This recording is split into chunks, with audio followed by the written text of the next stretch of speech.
Good morning, everyone, and welcome to the Energy and Environmental Committee. It's Friday, March 12th, 2021, and it's exactly 9:00 a.m. I'll accept a motion to approve the minutes.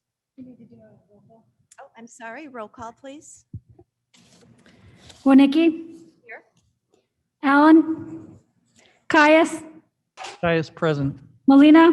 Molina present. Strathman. Strathman present. Weber. Present. Bates. Okay, thank you.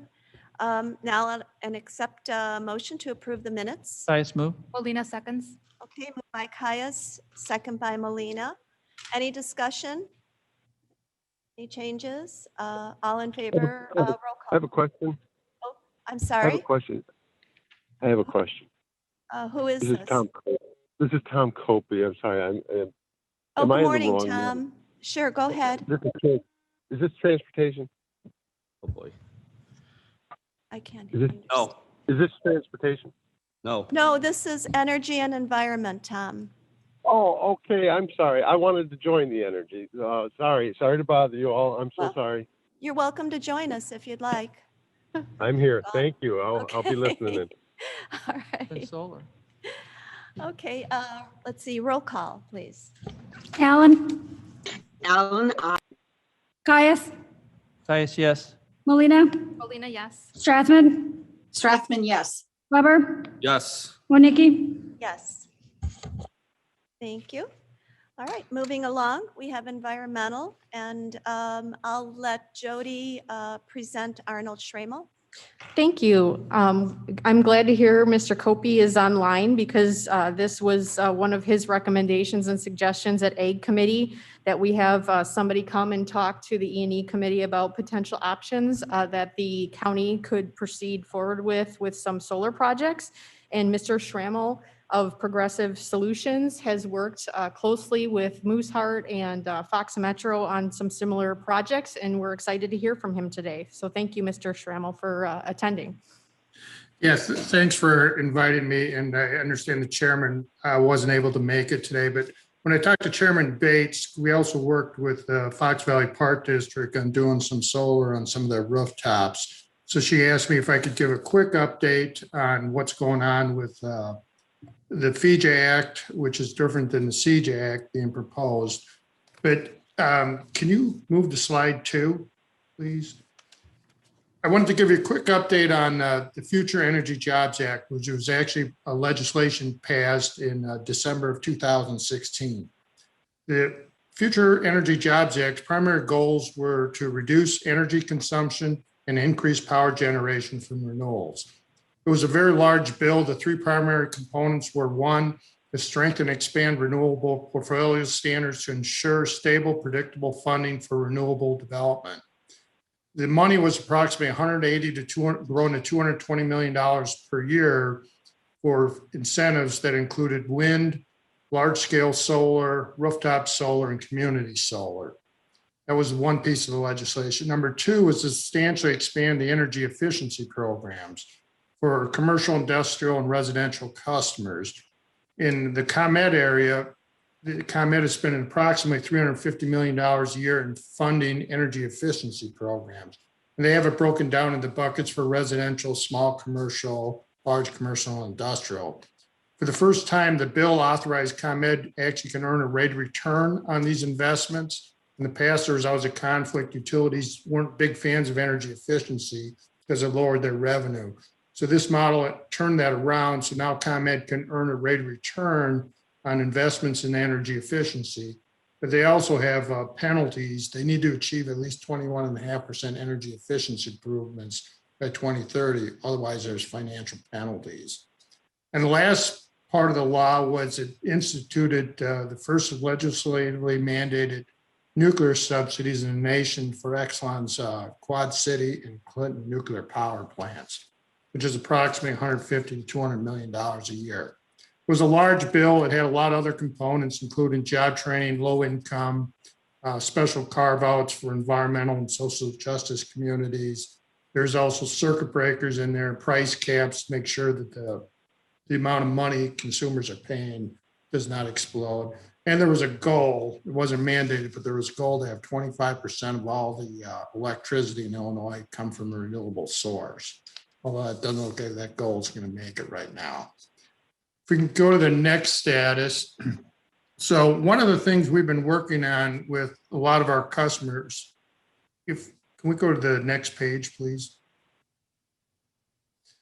Was that right now the funding, the Illinois Power Authority, or the funding for solar incentives recently expired in the middle of December.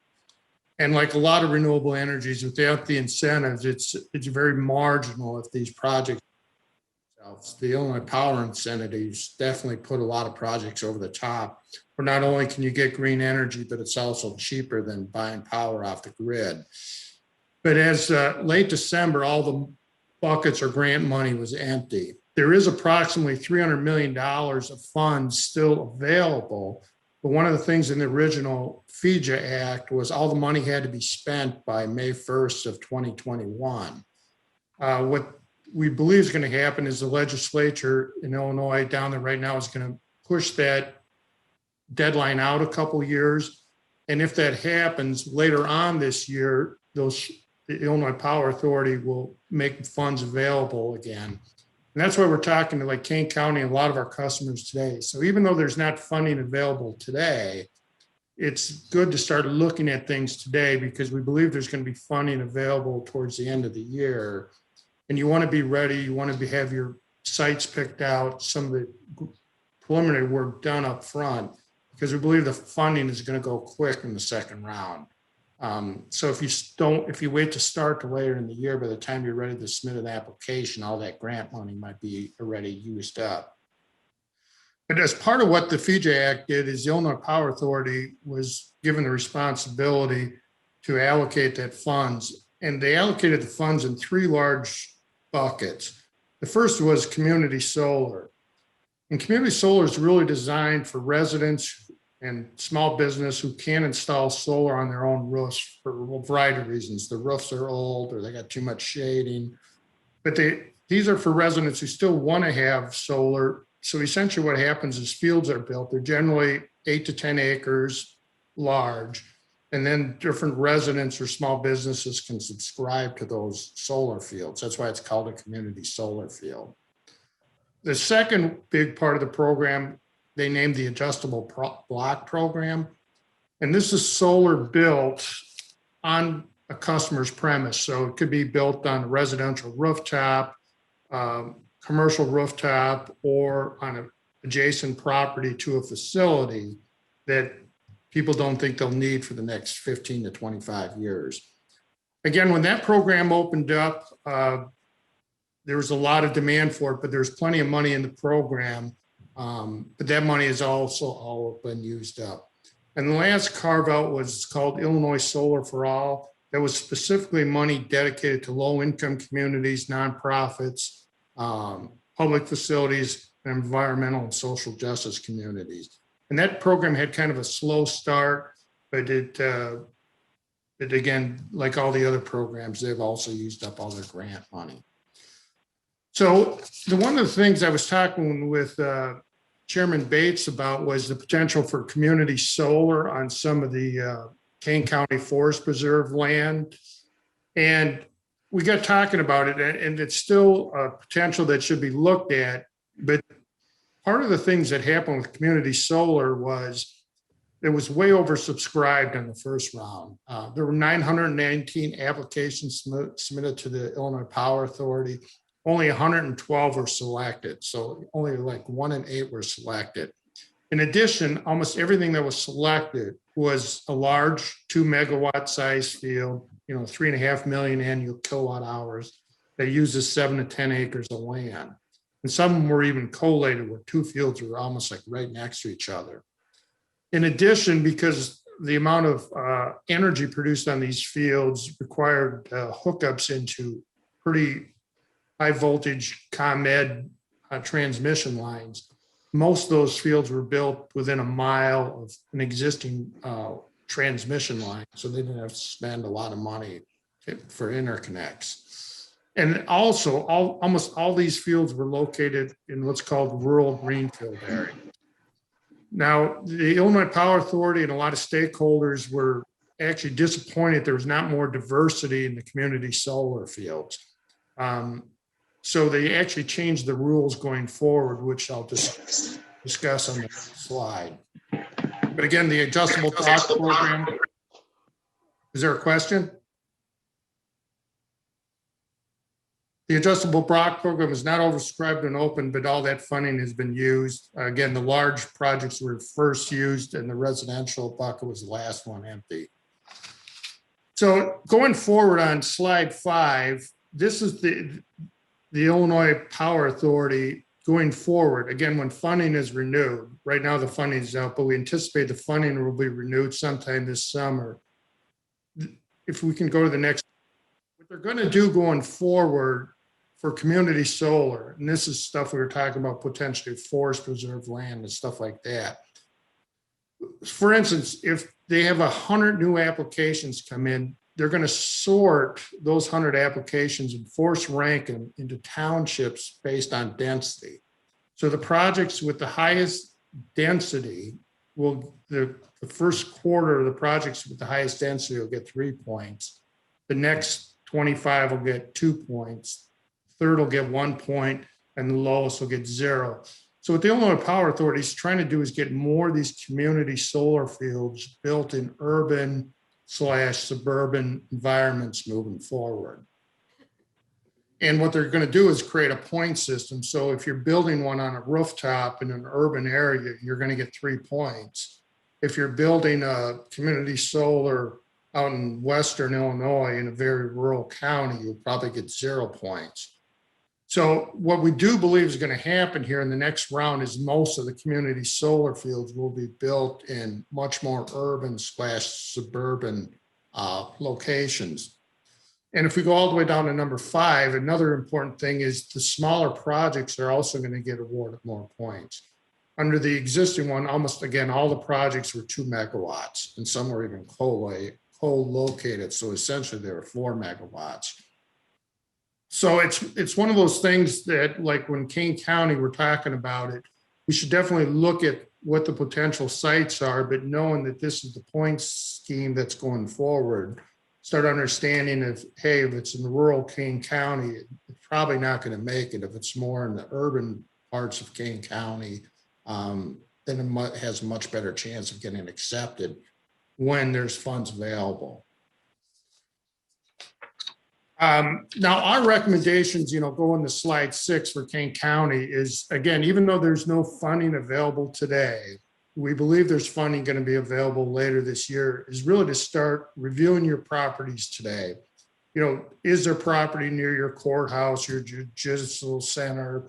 We know you've already done some solar at your animal control facility, but do an inventory of the facilities and identify what facilities you think that might be good candidates for solar moving forward. And then start gathering utility bills and then really essentially create an RFP in the next couple months, publish an RFP, get responses, work it through your internal approval mechanism, your approval committees. Because what we did with, I'll pick on Fox Metro or Kendall County, for those projects, it was very similar. We started before the funding was even available. We looked at the fields, created RFPs, got responses, got the internal staff, and then got the elected officials on board. And basically at that point, there was a signed letter of intent that said, we are going to do solar at this location if we get the Illinois Power Authority grant money. So if they didn't get the money, then the project would stop. But if they did get the money, there was like a commitment to move forward right away. And that's why all those projects got funded. They all got approval when the funding did come available. They got built and they're all now in production. So we know that, again, Kane County did it for your animal control facility, but we would like to look at both community solar options on some of the Kane County property and some what's called adjustable block program for some of your other facilities to see if solar makes sense. Both from a green energy perspective and an economic perspective. All the projects we've done with, whether it's been the ones we show here or other ones, we really want to make sure our customers are paying no more. And all of them, they've had savings, but our goal is to get them solar power at a cost less than they're paying today. And that's, so far, that's been successful. Otherwise, we generally don't recommend people do it. But there has been some of our customers that absolutely want solar and are not worried about the cost. But our philosophy is, let's try to get solar at a cost below what you're paying today. And then just slides, 7 and 8 are just some pictures of some local projects we've been involved with. Again, this stuff works, and if there's committee members or staff members that want to, see some of these fields or walk through them, most of these locations would be happy to show you how the fields were built and how they interconnect with the existing systems and how they're both saving money and getting green energy. And that's all I had today for a presentation. I was going to open it up to questions if anybody on the committee had or staff had questions. Okay, any discussion or any questions for Mr. Schrammel? Yeah, I have a question. Ken Could you- Shepro? Go ahead, Ken. Yeah, is there a purely economic rationale for the point system discouraging more rural installations? Yeah, if the goal was trying to get as much solar built cheaply, you would absolutely build it in rural areas because it's a lot cheaper to do in urban areas. But yes, the Future Energy Jobs Act, there was a lot of concern by the urban legislatures that all the money was going to go to the rural areas. So there were specific items written into that legislation trying to get the solar distributed across the state somewhat evenly, if that makes sense to you. Yeah, I guess my thought is that presumably in the rural areas, the power lines are higher, they are longer, they take up all kinds of space and distance and so forth. And it would seem to me that, and also because those areas are areas that are being expanded, that from an economic point of view and maybe even a land consumption point of view, it would seem to make more sense to at least give them equal weight as opposed to putting your thumb on the scale for the urban areas. Yeah, I agree. I agree with you. From an economic standpoint, you're 100% correct. Unfortunately, fortunately or unfortunately, that wasn't how the act was originally written or passed by the legislature back in December of 2016. Right. Oh, I get that. I mean, it's sometimes unfortunate that there has to be that dimension to what ought to perhaps be a purely scientific and economic rationale. But thank you. Thank you, Ken. Madam Chairman, this is Deborah. Can I ask a question too? Please do, Deborah. Thanks. Mr. Schrammel, I don't have any, I'm no good with spatial stuff. Can you look at the last two slides? Do you have any idea what acreage is involved at Mooseheart and Kendall and what looked like a water treatment plant and so on? Do you happen to know those figures? Yeah, both the Kendall County, the Mooseheart, and the Fox Metro, those were all 2 megawatt sites. And they're solar on about 7 to 8 acres on all 3 of those locations. They actually take up about 10 acres with the fencing around the actual solar field.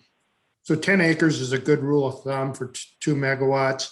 The Plano field is smaller and they were kind of landlocked in. So they're using up about 4.5 acres. It's a little bit different there. It's busier. They got solar on rooftops and they squeezed it in wherever they had some open property there. But if you look at that, you can see there's a lake on the one side. They got a road on one side, and actually on the right side, there's actually a creek river running through there. So that's approximately the acreage of those 4 pictures. But we've also done stuff a lot smaller. Fox Valley Park District, Oswego Park District. They put them on roofs, and these are just the bigger ones. There's all different sizes. And did that work at the water treatment facility? Has anybody called and complained about how it's difficult to maneuver around or anything like that? Or does it work? No, they're extremely happy with it. And, if you want to talk to them directly, they'd be more, I was actually surprised how much they put it in all over the place. We were thinking they would just kind of have it way in the upper left in the open area, but their public works director and their mayor, they were like, hey, we're never going to use this property. We're not using it for anything else. You can see they have the roads open. So they said, hey, let's put solar there, then we don't have to worry about mowing the grass. But that was their philosophy. They're like, let's get as much solar on here as we can get. That's really clever. Thanks. Thank you, Deborah. Mr. Kenyon, you had a question? I'm or- Mike Kenyon. I'm on the board and a local farmer. We have a facility that's being built in Burlington, 15 acres. We had permission to do 2 of them, and the other one is right next to the power line. We remember they cut across Kane County coming down from Byron, came down from Byron. And you're not going to believe this, but Edison has not been easy to deal with. I know it's a shock to everybody. But the 15 acres, they haven't done anything with it, but now we have property in DeKalb, and now they're thinking about bigger facilities like 300 acres. And that's all rural there too. So, and I know Wisconsin had bigger facilities. Well, ours started 2 years ago. You're going to be surprised again that it takes a long time to get things done. Next Amp is the people that built ours, and it's not operating yet, but so far we're happy with them. Yeah, and this is Arnie Schrammel. We actually work with Next Amp, getting subscribers to fill those fields. But what you're describing is one of those, you get 2, I'm guessing you have 2 megawatt fields, what they call co-located. They're actually separate fields, but they're actually right next to each other, or very close to each other. But the other thing that is going on is the price of solar keeps dropping. Some of these 200-300 acre solar farms are getting close to being economical without additional incentives from the state of Illinois. Just by using the federal incentives, as the price keeps dropping, if the land is cheap enough, they are starting to get competitive. But you have to have major scale to do that right now. Thank you, Mr. Kenyon and Mr. Schrammel. Any other questions or comments? I have a question for Mr. I'll defer. I'm sorry, identify yourself? Shepro. Oh, Shepro. I'm Oh, sorry, I thought Ken. someone Go else ahead. wanted to ask a question. My question was actually for Mr. Kenyon, perhaps, is, between solar and ComEd out in Burlington, what's better in your view from a standpoint of either, land consumption, land use, or cost?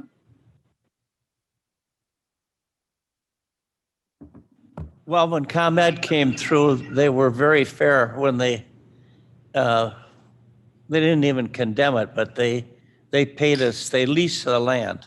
Mm-hmm. And we got a fair amount of money. Remember, Barbara, the power towers? that we're yeah, talking the about? power Yeah, towers. I do remember.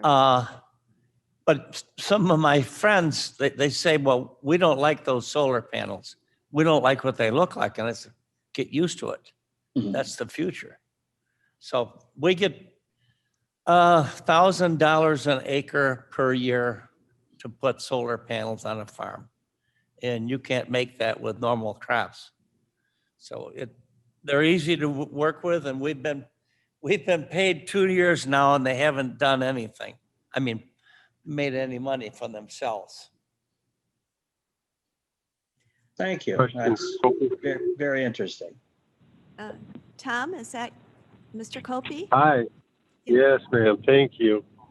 I understand, I heard this through the grapevine, fairly reputable sources, that there's a 100-acre solar farm being discussed over in DeKalb County.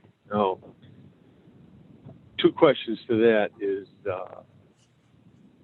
I would assume that they're looking at this federal money also, and if there's hundreds of millions available, and that one solar farm is, potentially cost hundreds of millions. I don't know exactly. I don't know what it costs to put in an acre of solar, so you just got to do the math on that. But I know that it's expensive. I know it's $20,000 to $30,000, $40,000 per acre. But and then if the question I have is, the real two questions I had were, do the sightings have to be near a transfer station? I think that's a term that I've heard recently. Mrs. Bates brought that up to me yesterday in a discussion. And then also, is there a chance that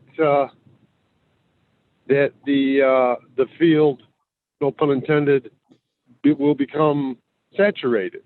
And we're anticipating today's prices, of course, adjusted for inflation, however you amortize that. Today's prices, electric will be cheaper over the grid versus building your own. So that was a point of contention that a board member had brought up recently. They were anticipating future rates, and it ended up costing them more for their investment, and we don't want to get into that situation. And that's if those questions were clear enough, that's all I have. Thank you.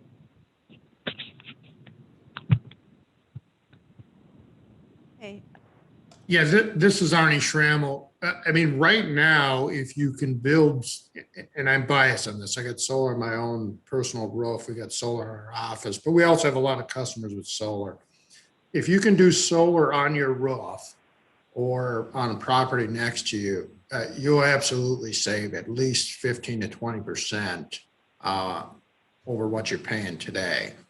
Community solar, like I'll pick on the NextAmp program, they're going to sell you, you can sign up with NextAmp today if you're a residential customer, even to the Burlington field if you want. And they're going to guarantee your electric supply cost will be 20% cheaper than whatever the ComEd price is. Now, that doesn't mean your bill is 20% cheaper, because the electric supply cost is about 60% of your bill. The other 40% is the ComEd charges and taxes. But the 60% of your bill will be 20% cheaper with community solar, and they'll do contracts as long as 20 years. So both those, there are real savings right now. To answer your other question on these large scale, multi-100-acre solar fields, there's very little of that in Illinois, but in other, Wisconsin's got some big ones. Minnesota has a couple big ones that are actually built and up and running. And, these solar fields, they're a lot of money up front. We'll pick on like the Mooseheart field. That field cost, that 10-acre field or 2-megawatt field, is about $4 million. With the federal tax and credit of 26%, and the state incentives and some accelerated depreciation, about half that $4 million is covered through tax credits and rebates. So the net investment is only $2 million, but like everything else, the developer has to come with $4 million up front, and then it takes them, 2 to 4 years to get that $2 million back. But that's why a lot of these projects can go right now. It's really the incentives. But once solar is built, the actual cost of producing power is very, very low.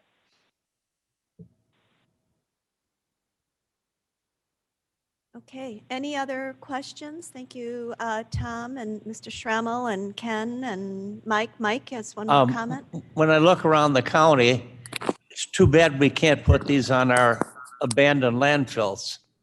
And I understand there's a problem with how deep you can go with the posts. But the one on Woodland landfill, I think it's 120 acres.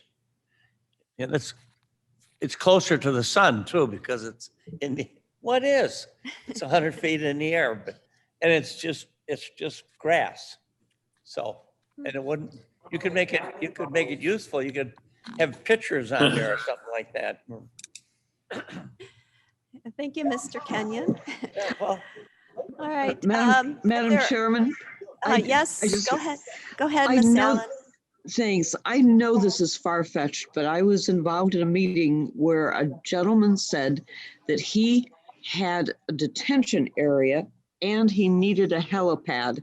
And so he engineered his way to put that helipad over the detention area environmentally correctly and solve both of those problems. So maybe at some point we'll figure out a way to suspend our solar field over Woodland. Just a thought. And put in a helipad for Kenyon. yeah. All right. We do have another meeting at 10 o'clock after this meeting. So if we can just any more last minute questions, otherwise okay, well, we'll move on, and thank you so much. Thank you, Mr. Schrammel. Thank for you. appearing and giving us the good information. Thank you. All right, we'll go to environmental. B, a resolution requests letter of support for U.S. Army Corps Fox River connectivity and habitat study. Jody? Blair, could you scroll down to the presentation, please? We have Rob Linke, one of our engineers online, that's going to go through this. Keep scrolling. There you go. Nope, that's the funding. It Next should- one up. Yep. Nope. It's in the packet, so go back to the resolution and scroll down from Yeah, there. it's right after the resolution papers. Yeah, that's. There you go. Thank you. recycling. Okay. Okay. Good morning, everyone. In the interest of time, recognizing there's another meeting come up, I will be as brief as I can. Again, we are on behalf of the Fox River Study Group. We are presenting a request for a resolution for a letter of support for the U.S. Army Corps of Engineers to restart or continue their Fox River habitat and connectivity study. But we felt that it might be important to maybe give a brief overview of exactly what the Fox River Study Group is and what we've been up to lately for those of you that maybe haven't been kept abreast of those activities. So I'm just going to run through a few of the slides here. There are some additional slides in here that have some additional detail. I wanted to put those in the packet, but so we'll kind of go through this very quickly. For those of you that aren't familiar with the Fox River Study Group, it's a not-for-profit organization. It was actually formed nearly 20 years ago. We actually incorporated 18 years ago. We were working a couple of years before that. And it's comprised of environmental groups, sanitary districts, and local government representatives. And the reason why it was put together was to address some of the water quality concerns that were that had been brought to light by the Illinois EPA as part of the monitoring that they do on the Fox River. If you go to the next slide, please. And so the Fox River Study Group is really, there's really three different groups of people that are working within the study group. You have the board of directors. I have the honor of representing Kane County on the board of directors. And so we kind of provide the oversight and direction for the activities that go on. There is a large number of volunteers, both private volunteers, as well as within the organizations, such as the sanitary districts. They have volunteered their in-kind time for their laboratory staff to conduct monitoring of the water quality in the river. And then we also contract out with several different consultants. Currently, we're working with Geosyntech consultants. The USGS does some monitoring for us, and the Illinois State Water Survey has been a longtime partner in this project in preparing analysis of some of the data as well as some of the modeling. Next slide, please. And so just to give you a quick idea of the scale of what the Fox River Study Group is looking at, you can see the Fox River watershed in its entirety is there on the map on the left. It's about 2,600 square miles. It extends up well north of the Illinois-Wisconsin border. The area that we are focused on is depicted in the map on the right. It's about a 1,700 square mile area. And you can kind of make out the King County border or the boundary limits there in the middle. And as you can see, King County really constitutes kind of the meat of this study area, at least in terms of the most developed portion of the watershed. Go to the next slide, please. And as I'd mentioned, the reason why the study group actually came together is the Illinois EPA does some limited sampling and analysis of the water quality sampling that they do throughout the state of Illinois. And then they make some assessments on the quality of our rivers and streams. And in order to meet the requirements of the Clean Water Act, they issue a report that says what the quality of those rivers and streams are. And then there is a process. If the rivers and streams don't meet the water quality standards, they often will require what's called a total maximum daily load study, which basically is the Illinois EPA prepares their own analysis and then tells all of the people in the watershed, all the organizations, the sanitary districts, and so on and so forth, what they are allowed to discharge into the river. And so back in the late 1990s, when development was going hot and heavy, the limited data that the EPA was collecting was showing that there were some real problems in the river. And so there were discussions then that they were going to prepare this total maximum daily load study based on that limited data that they were collecting. And so that the reason that the Fox River Study Group really organized was we really initially banded around the common goal of making sure that there was more data being provided so that they could make a more informed decision over what the restrictions would be that we would have as far as discharging into the river. And then out of that monitoring, as we continued to do more and more expanded monitoring, we determined and approached the Illinois EPA to explore the opportunity of actually preparing our own study, basically kind of taking the local control over that process to decide what we would be able to do in order to meet those water quality standards. You can see on this graphic here, just to illustrate that there are, and there historically have been a lot of impairments with regards to excessive nutrients that are going into the Fox River. And that's kind of what the EPA has listed as the primary impairment for the river. And that's what we've been focused on addressing. You can go to the next slide. And so again, going back to the very beginning there in April of 2002, the Fox River Study Group's been monitoring at numerous locations up and down the main stem of the Fox River, along with several of the tributaries, and collecting that data to be used in the analysis. If we go to the next slide.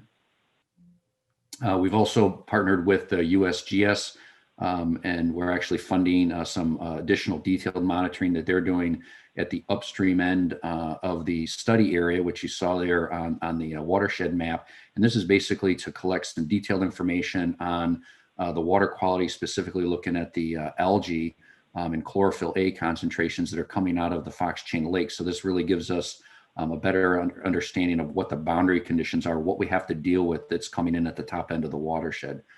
Go to the next slide, please.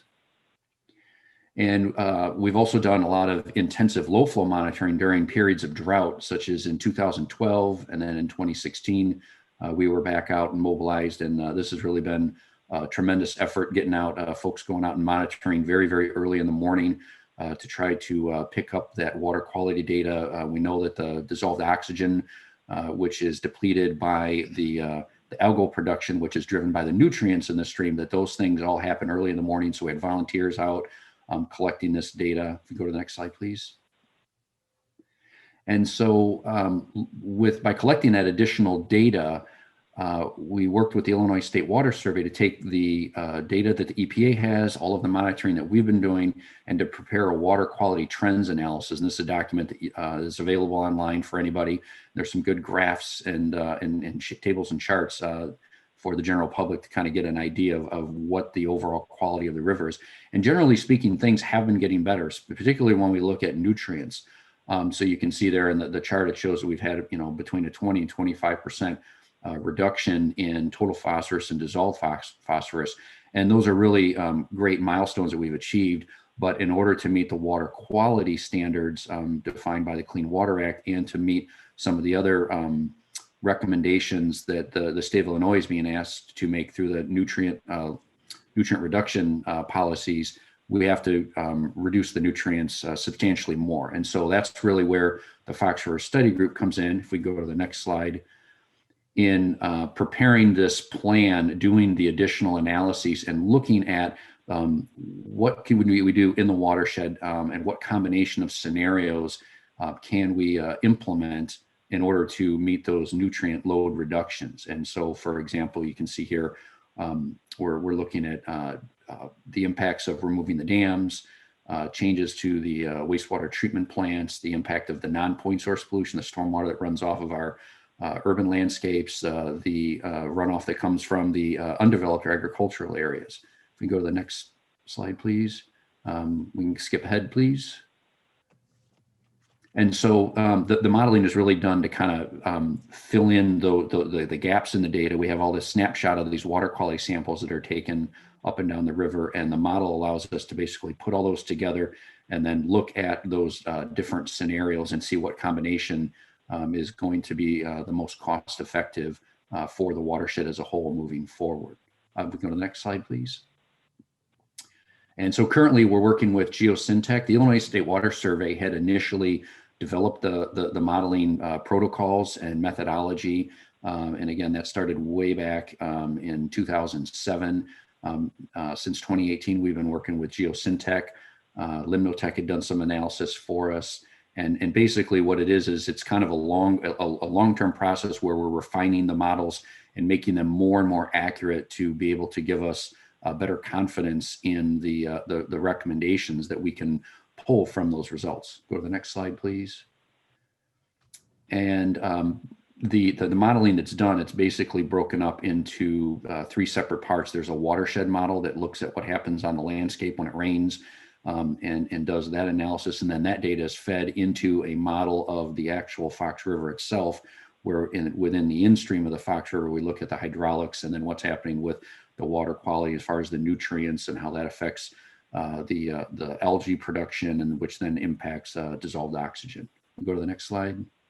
And I think we'll skip over a couple of these slides in the interest of time. I left those in there. You guys can look at those if you'd like. Just showing, again, it's a very extensive effort. This slide would be a good slide to talk on here as we transition to the reason for the resolution. And that is, so the model is looking at essentially 4 different groups of scenarios. We have a reduction, evaluating the impacts of what happens if there are changes in the upstream loading, what's coming out of Wisconsin, looking at changes from the non-point source, what's coming in off of the watershed, the agricultural areas, those urban areas, as well as looking at changes in what the wastewater treatment plants can discharge into the river and how that impacts.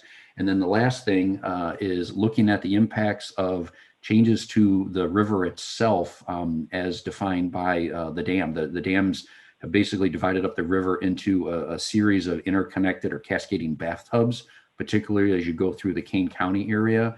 And so a big part of this analysis has been to look at, well, what would happen to the health and quality of the river if the dams or some combination of the dams were removed and it was restored to a free-flowing condition. We've seen a lot of promise over the last year or so in the analysis that we've been doing as we've refined those models with that new data, working with Geosyntec. And so that kind of brings us forward to today. If we go to the next slide. And so I think all of you are familiar with the work that the King County Forest Reserve District is doing in removing the Carpenter Dam up in Carpentersville. And this is a project that we have some particular interest in to the extent that the Fox River Study Group is actually funding and coordinating some fairly extensive monitoring before the dam is removed, as well as after the dam is removed, both in terms of water quality, the biology, the fisheries, the macroinvertebrates, the bugs that live in the river, even the mussels. We're going to go out and the Illinois Natural History Survey is going to do some sampling and identification of the mussels that live above and below the dam, and then look at what happens and how they recolonize this area. So this presents an excellent case study because it's something that's going to be happening here over the next 24 months or so. If you go to the next slide, please. And that brings us to this Army Corps study. The Army Corps study began, I believe it was back in 2015. And it was this comprehensive study that the U.S. Army Corps of Engineers Chicago District and Rock Island District were working on to look at what the impacts of removing the dams would have on the Fox River, what they would have in terms of socioeconomic impacts, environmental impacts, the engineering and costs that would be associated with those. And so there was a lot of excitement when they started that process back in 2015, but unfortunately, due to some state budget or funding shortfalls there, the project had to be put on the back burner, and it was suspended, and it's kind of been in limbo ever since. And we actually just found out, this slide is out of date. We just found out that this study would not be included in the 2021 work plan. A couple of months ago, we were notified of that. And so what we're here today is asking for the county, as we've requested of all of the municipalities in the area as well, to consider writing a letter of support to the Army Corps of Engineers, requesting or showing our interest in having them restart that plan and include it in their 2022 work plan so that that can be completed, recognizing the important piece of the puzzle and how that could answer a lot of additional questions and really lay the groundwork for the work that we see coming up in the next several years, as the model seems to show, our work seems to suggest that dam removal is a key part of properly managing the health of the water quality of the Fox River. And if you go to the next slide. And again, that work is ongoing. The final management plan that the Fox River Study Group is working on is due at the end of December of 2022. And again, just we think that that's really going to be talking a lot about the dams and looking at that as a very realistic and cost-effective scenario to reach those water quality goals. And I believe that's the last slide. Are there any questions? All right, thank you, Rob. Okay, well, first of all, I'll accept a motion to move the resolution forward. Caius move. Moved by Mr. Caius. Alan Second, seconds. Strathman. Second by Mr. Weber. And now I'll open it for discussion or any questions. Great presentation, Rob. Go ahead. This is Alan. I just wanted to say that it looks like we should be an obvious player in this because the Batavia Dam sort of disappeared, and I'm guessing that we have some information before and after. And then the work at Fabian, getting rid of the causeway, and then Carpentersville. I entirely support this, Rob. Thanks for the good work. You're welcome, and sorry for running through that so quickly. I know it's a lot of information. I think it goes without saying, as members of the committee, if any of you ever have any questions, feel free to reach out to me, contact me directly, and I'm more than happy to talk about it. Like I said, it's been a real pleasure representing Kane County the last 5 years on the board for the Fox River Study Group.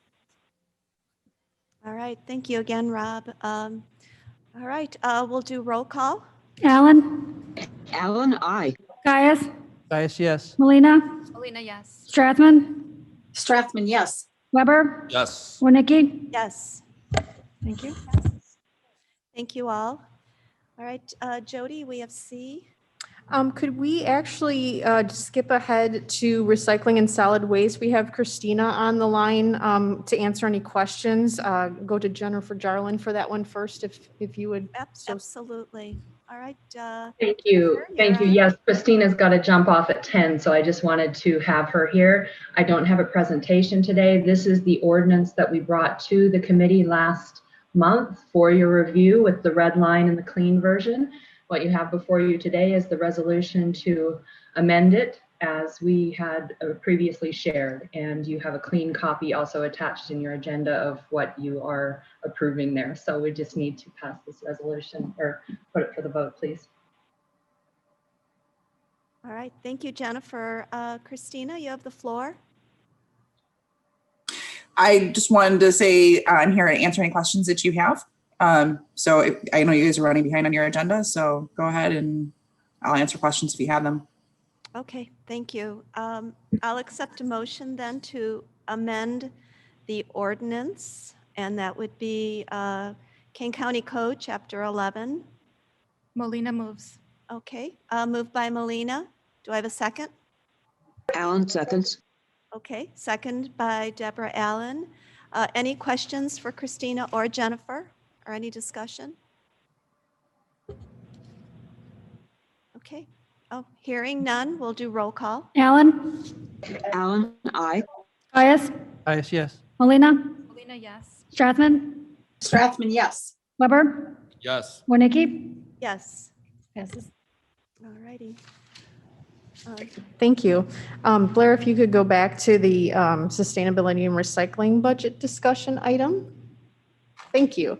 I did go through this very quickly last month. We were running out of time, so I'd like to maybe spend a little bit more time on it today, even though we are running a bit late again. I think we have the opportunity to maybe look at the numbers in a little bit more detail. Next slide.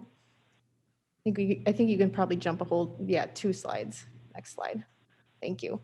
We had included this as part of our budget presentation. I do this because it's important to note at the bottom, we are including the amount of depletion that we're experiencing every year from the Enterprise Surcharge Fund.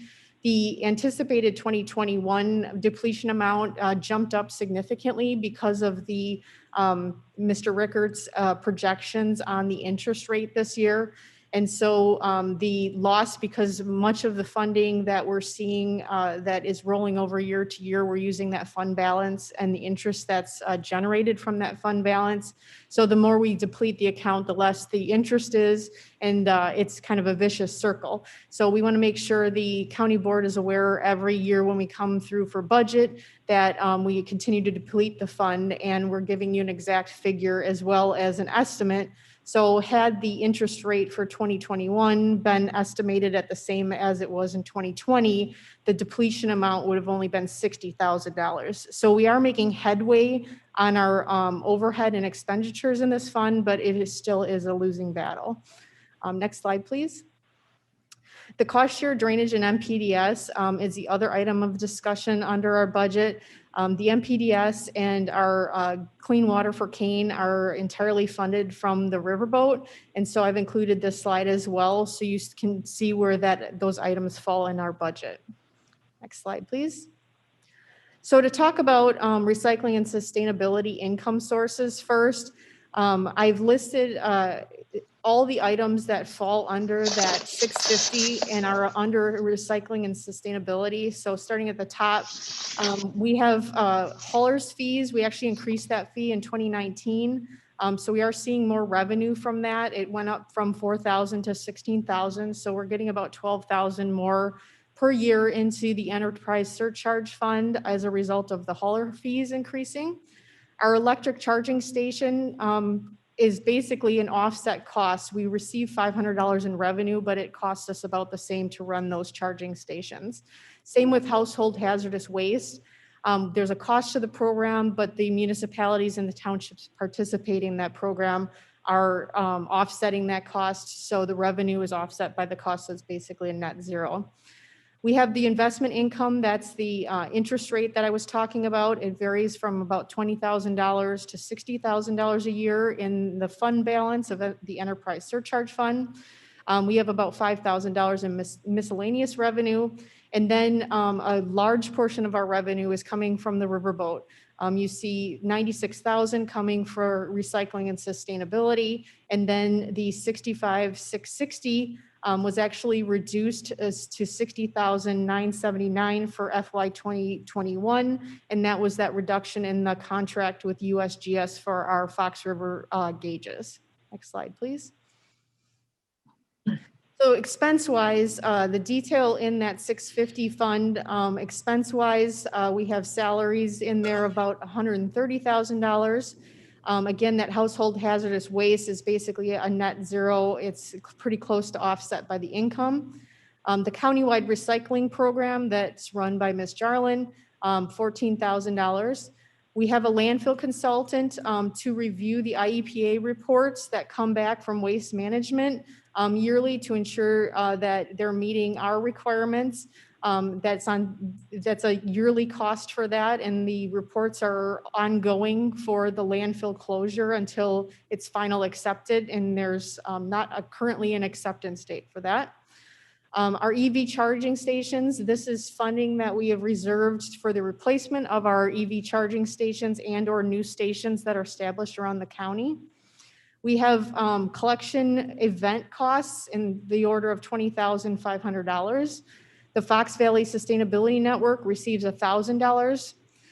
The charging station network fee, $1,000 basically offset from the income. The green guide that's published yearly is $17,500. We have operating supplies of $25,000 and miscellaneous of $15,000. Next slide, please. The MPDS side, the other portion, this is the Clean Water for Kane. The vast majority is the funding of those stream gauges that were negotiated to be reduced with USGS this past year. We have very minimal amounts for pollution prevention, the Fox River cleanup events that are held, classroom education, and our continuing education credits for all of our communities. And I just note at the top that these are required under our MS4 permit. They are mandated programs, and so it's important to ensure that we continue funding for these programs to make sure we are in compliance with our IEPA MS4 permit. Next slide, please. So next steps, and we have talked about some of these before, but we wanted to reiterate, and we're certainly open to thoughts, ideas, and suggestions. So once the cross-country course was constructed, that $4 million cost came out of the 650 fund, significantly reducing the interest that's earned on that fund yearly in order to offset our costs. So one of the agreements as part of that was to start moving the salaries off the 650 fund onto the general fund. That has been mainly the way we've reduced the expenditures in that fund. And we've done so by offsetting those salaries that are moved onto the general fund with additional revenue. For example, in this past year, we did move salary from the enterprise surcharge fund onto the general fund, but it aligned with the increase in costs to our stormwater permitting that provided the additional revenue into the general fund to offset those salaries. So we've been trying to do it in a manner that's least impactful for the general fund. We want to continue to pursue state bag fee and bottle deposit legislation that would potentially bring more income into these programs, and it would be a sustainable long-term income. We want to continue to reduce our FY 2021 programming, specifically the items related to the riverboat funding. We're aware from Scott Berger's group that the revenue from that riverboat is anticipated to be less than 50% of previous years. And so we want to make sure that we're stretching our funds as much as possible through the end of FY 2022. We're also pursuing ideas for long-term revenue related to the trash collection and surcharge that can be placed on that for hazardous waste collection and recycling programs. And we're pursuing grants where matching dollars may be necessary to stretch those dollars as well. So I open it up to any questions. Okay. Any questions for Jody? Or ideas. All right, thank you. Yep. Let's see, we'll move on to sustainability. Ivy. I believe the first slide is Karen Miller. Okay. Yes, thank you, and Welcome. good morning. For many, let's see, there we go. For many years, Jack Deeren, Executive Director of the Illinois chapter of the Sierra Club, participated in the Fox River Ecosystem Partnership's annual conversations about conservation with our legislators. We are reconnecting with Jack again to have him speak on current issues and environmental legislation in Illinois. So please join us for our next FREP Noon Network with an Illinois Conservation Update with Jack Deeren, scheduled virtually for Wednesday, April 14th from noon to 1:30 p.m. via Zoom. Go to foxriverecosystem.org for more information. Thank you. Thank you, Karen. Any questions or discussion? All right, good. We're moving right along. Ivy. Good morning, everyone. This is Ivy Klee, Resource Management Coordinator for Kane County. I'm just going to give some sustainability updates and events and programming that I'm working on. So the 10th annual One Earth Film Festival has been going on from March 5th and it ends. Hey, speak up a little bit, Oh, Ivy. sorry. That's So the annual One Earth Film Festival, it's the 10th anniversary, and we are sponsoring a film tomorrow, March 13th at 11 a.m. with the Fox River Ecosystem Partnership. The film is Kiss the Ground, so I invite all of you to attend. If you are available, please feel free to sign up at the link. If we want to go to the next slide, please. Thank you. So the electrical aggregation contract that we currently have is up for renewal. We work with Sharon Darling with the Northern Illinois Municipal Electric Collaborative. She's our consultant to help with this contract renewal process. So she will be speaking at the next meeting to explain the renewal process and also options for the contract renewal. The contract is up in mid-May and an RFP will be sent out in April, and we are currently working with the purchasing department to get that ready.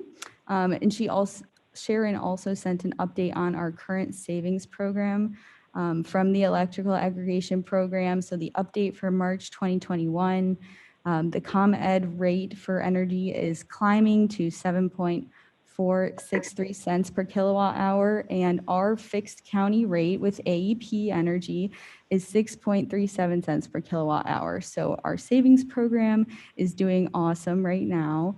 And you know, for some time the last year, the ComEd rate was on the lower side.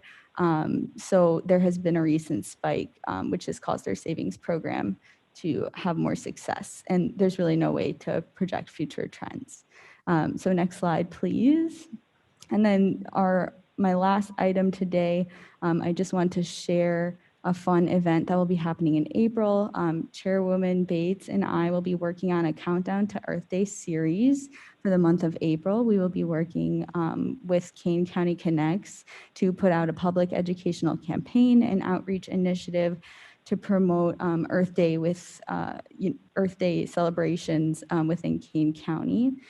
So the series will begin in April, and we're planning to work with Kane County Connects to post an article every day of the month in the newsletter, and the articles will cover different environmental or sustainability subjects. And we will be creating a schedule for these postings. But articles will be written by department staff, local organizations, and leaders in the community. And I would invite all Energy and Environment Committee members to submit articles or participate as an article or to write an article if anyone is interested.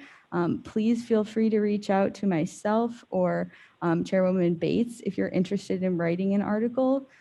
Or have an event to promote. We're also going to be promoting any local events that are happening in Kane County throughout the month of April. So that's all I have for today. And my contact info is below. Thank you. Thank you, Ivy. Any questions or discussions with what Ivy just presented? Okay, hearing none, we'll move on to new business. I'll accept a motion to table item A for 30 days since the Chairman Bates is not here and she'd like to speak on that agenda item. So I'll accept a motion. Moved by Ms. Molina. Yes, I'll move. Do I have a second? Second by Second, Mr. Strathman. Caius. Okay. Any discussion? Well, no discussion on a table. I'm sorry. I'll roll call, please. Alan? Alan, I. Caius? Guys, yes. Molina? Molina, yes. Strathman? Strathman, yes. Weber? Yes. Warnicki? Yes. All right. Any public comment? Any public comment online? Okay. Hearing none. We'll move on. I'll accept a motion, put the reports on file. Alan moves. Moved by Ms. Allen, Do I have a second? Weber will second. Weber seconds. Roll call, please. Allen, Allen, I. Caius, Caius, yes. Molina, Molina, yes. Strathman, Strathman, yes. Weber, Yes. Winnicki. Yes. No need for executive session, and I'll accept a motion to adjourn. Caius, move to adjourn. Caius Strathman, moves. second. Strathman seconds. We don't know. All in favor, say aye. Aye. Aye.